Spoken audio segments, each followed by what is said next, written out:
আজকে রান্না করে নিচ্ছি ইলিশের মালাইকারি। জিরে গুঁড়ো নিয়ে নিলাম, সামান্য হলুদ গুঁড়ো নিলাম, কাশ্মীরি লঙ্কা গুঁড়ো নিয়েছি।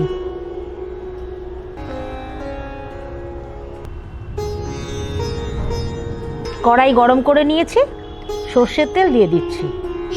তেলটা গরম করে মাছগুলো ছেড়ে দিচ্ছি। মাছটা আমি হাই ফ্লেমে ছেড়ে দিয়েছিলাম, এবার গ্যাসটা কমিয়ে দিচ্ছি।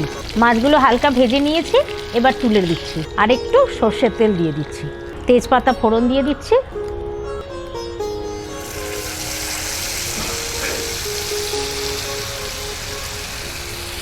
দিয়ে দিচ্ছি নুন। এবার মশলাটা ভালো করে কষিয়ে নেব। এবার যে বাটিটায় আমি গুঁড়ো মশলা মিশিয়েছিলাম সেই বাটিটায় জল নিয়ে আমি দিয়ে দিচ্ছি। এবার মাছগুলো দিয়ে দিচ্ছি। ঢাকনা বন্ধ করে 10 মিনিট রাখবো। চেরা কাঁচা লঙ্কা দিয়ে দিচ্ছি। দিয়ে দিচ্ছি নারকেলের দুধটা, ফ্রেশ ক্রিমটা দিয়ে দিচ্ছি।